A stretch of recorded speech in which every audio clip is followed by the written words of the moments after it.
This is most unfortunate. We cannot tolerate anymore all this system. And you know the people are behind me. Everything is collapsed. There is no administration. The people are obeying my order, not their order. Legally, I am the authority because people have voted to me. Now they are using their force. It is up to them now to decide what to do. But I can tell you one thing. Nobody should play with the fire. Nobody should try to suppress the 70 million people. When they're determined to achieve something, nobody can suppress them. Today, tomorrow, or day after tomorrow. They must win. Victory is ours. Sheikh Mujibar Rahman is the man at the center of the crisis now threatening to split Pakistan apart. In West Pakistan, he is disliked, mistrusted, even hated. But here among the Bengalis of East Pakistan, he is idolized. Sheikh Mujibar, known to his devoted followers as Mujib, is now the undisputed political leader of East Pakistan. In the general elections last December, the Sheikh's Awami League swept the board, capturing all but 2 of East Pakistan's seats in the Constituent Assembly and thus gaining an overall national majority. It seemed like the golden opportunity the East had been waiting for, a chance to redress some of its grievances and demand greater independence from the West. But politicians in West Pakistan were alarmed at the thought of having Sheikh Mujibar as the next Prime Minister, and the leader of the victorious party in the West, Mr. Bhutto, refused to attend the new assembly unless the Sheikh modified some of his demands.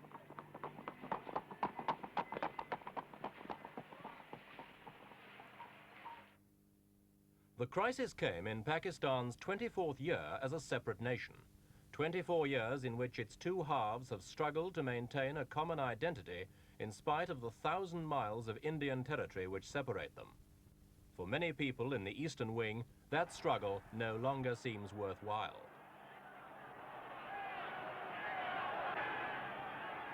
Easterners have long felt they've had a raw deal from the central government in Rawalpindi.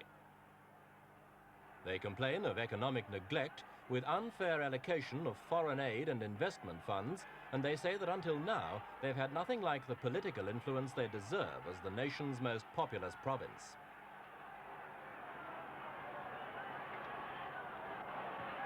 They were looking forward eagerly to dominating the new assembly, and when President Yahya finally decided to postpone its first meeting, they came out onto the streets as an angry mob, burning the Pakistani flag and calling for the creation of a free Bengal.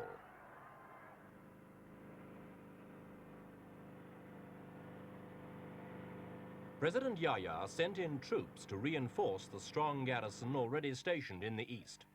Unlike the Pathans and Punjabis of the west, the Bengalis have no great military tradition, and they form only 10% of the armed forces. The first spasm of rioting caused many casualties. Central government officials put the number of dead at 172, but the East Pakistanis claimed at least 500 had died.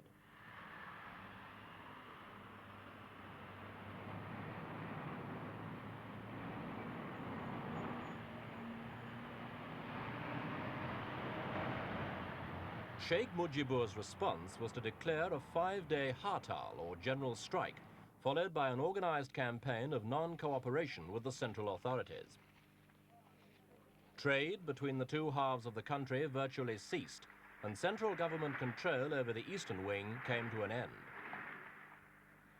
Bengalis demonstrated in no uncertain manner that their allegiance now belonged to Mujib.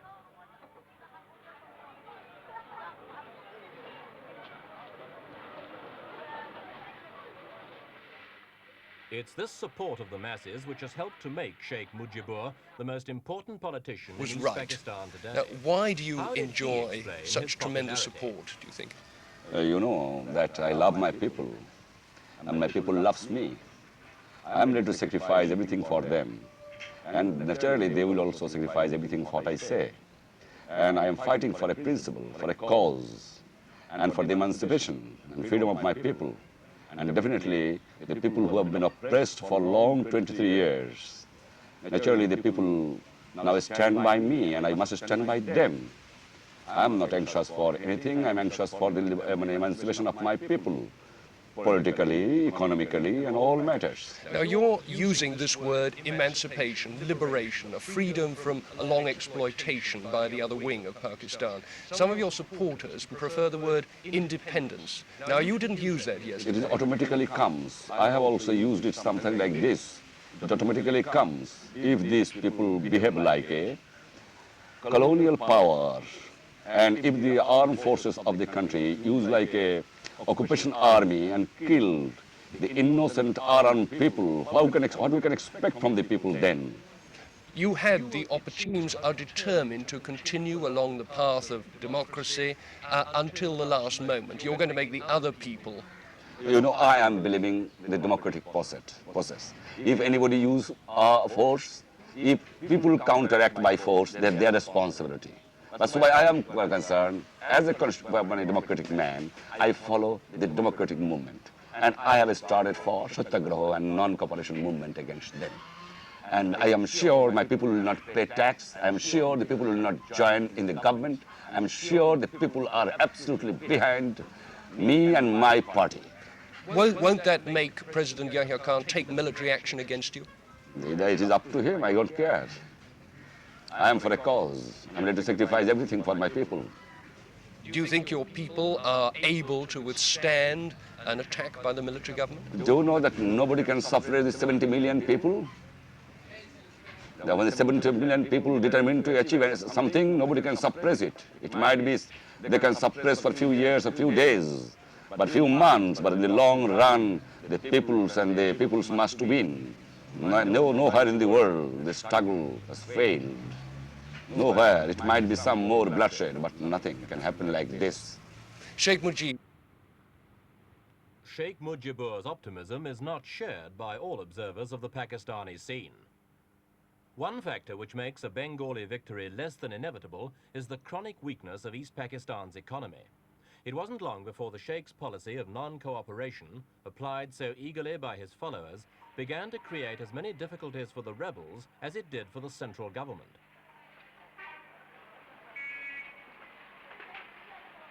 To feed a population that grows by 6,000 every day, East Pakistan has to import 3 million tons of food a year. With the ports closed, the province was soon threatened with a serious food shortage, which was immediately reflected in rising prices. Rice, which was always much dearer than in the West, increased by 25%.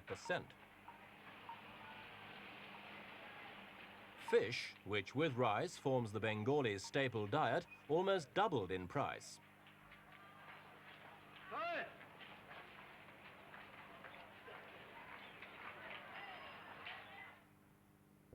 It's not just in the marketplace that the effects of the non-cooperation policy have been felt. East Pakistan produces 80% of the world's raw jute. How has this policy of Sheikh Mujib's of non-cooperation affected you? Well, it's affected us in the company here insofar as that we're gradually grinding to a halt. We're working as best we can in the office, but our factories up country, away from Dacca, are not receiving the money they should. They're not being able to buy jute, and although we can send our stuff down to the ports for export, which is our main business here, once the goods get to the port, they are stuck there since no export's taking place because the customs is closed. How much business is involved? Present fortnights past when we've done nothing, that means there's £500,000 stuck. £500,000 worth of goods which should have been exported and Pakistan should have been paid for it, and that has not come in. Pretty serious as far as Pakistan's foreign currency reserve is concerned. Since we're such a small unit here, I think it's very serious. When you remember that Pakistan uses about 23% of all the foreign exchange earnings just simply to pay interest on foreign aid loans. It's pretty serious when you lose a fortnight's income. How about manufacturing industry? The factories and all the various industries are working again. They have been working since Tuesday, but they'll grind to a halt too, because where can they send their goods? The ones who deal locally, who only sell internally, will be all right. But the ones who export, and those are the ones that really count as far as the economy of the country is concerned, will again grind to a halt in the same way as we're doing. What about the difficulties over banking? How's that going to affect things? Banking is a big problem. There seems to be some uncertainty as to what the exact directives are. I find that, I get the impression, rather, I should say, that it's rather difficult to get money. Money is running short. Some of the banks would like to give you money but can't. And when we come to pay wages at the end of the month, and give money up country to buy jute and to buy jute goods, and there isn't any money, this is going to be a very serious problem. You mean that the workers could get pretty angry with the businesses that employ them? The workers could get extremely angry with the employers, because they don't reason why. All they know is they don't get their money, and they're going to do something about it. How about your own people? We've already had a little bit of trouble in the office in that our staff have applied for all their Provident Fund to be withdrawn. They've applied for 3 months' salary in advance, and they've also asked for a bank guarantee that we'll pay their salary up to the end of the year. Well, this, of course, I can't do, and I replied to them telling them that this showed they didn't have the faith which I certainly had in the elected party. I haven't had any reaction to that yet. Do you have any faith in an independent East Pakistan? Faith is perhaps not the word I would use, but I think an independent Pakistan is quite a viable proposition. After all, when Pakistan started in 1947, the whole country had less than East Pakistan has now in the way of industries and know-how. So although there will be difficulties, there's no doubt about that.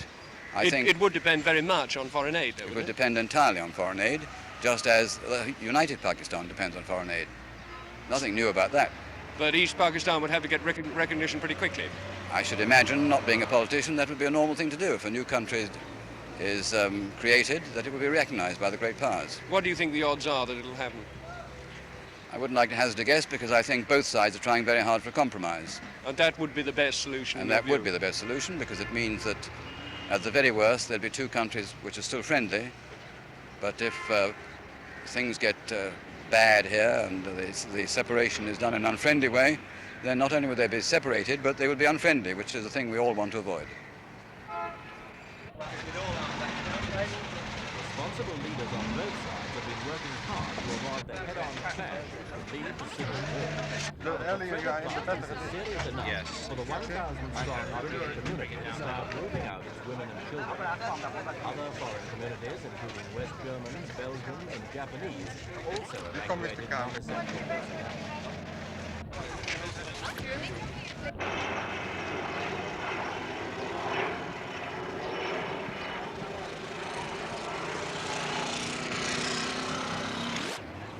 As the foreigners left, Bengalis flocked to mass rallies where the dominant cry was for independence, not negotiations. Whatever the mood of their leaders, the crowds gave no impression that they'd be satisfied with a compromise.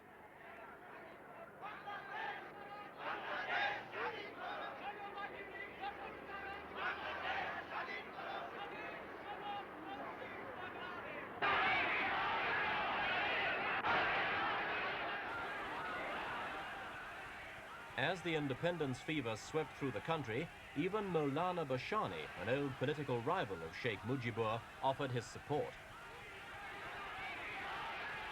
Bashani said that if the president does not hand over power to the elected representatives of the people, meaning Sheikh Mujibar's Awami League, he and the Sheikh will lead a massive campaign of liberation.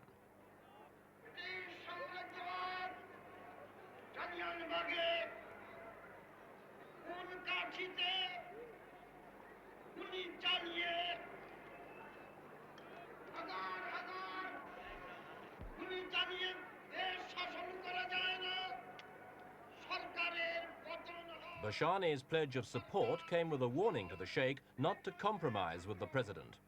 It's better to be a hero, he said, than a prime minister.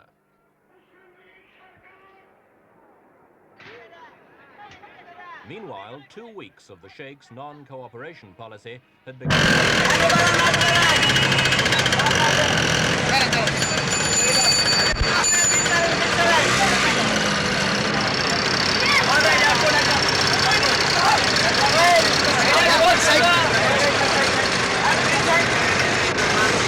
Province. Vigilante groups, mainly Bengali students, set up their own roadblocks and searched cars and their passengers. Any driver unable to speak fluent Bengali was immediately...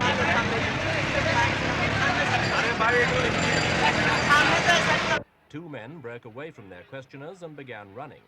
One produced a gun and fired at the rickshaw driver. He was chased, knocked down and stoned to death by a crowd of more than 1,000 people.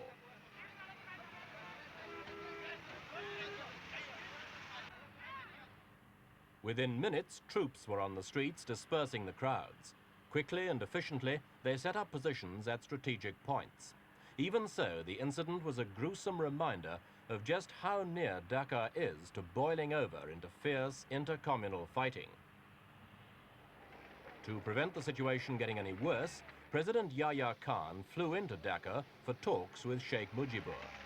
Despite his waves, he received few cheers when his heavily armed convoy sped into the city centre. Sheikh Mujibar emerged from his first meeting with the president in a very non-committal mood and refused to be drawn by the barrage of questions fired at him from the press. Kindly don't ask me any other questions. I have already answered. My discussion is going on about the political situation of this country, and discussion will continue because it is not a very matter of 1 or 2 minutes. You require sufficient time to discuss.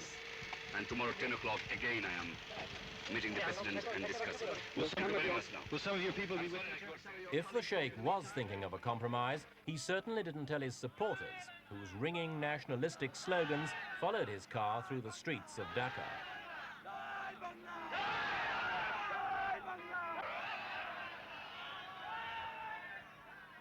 But the question now is, has Mujib overplayed his hand? Many of his more fervent supporters expect him to hold out for independence, and he will need all his political skill to accept a compromise solution and still retain his massive political following.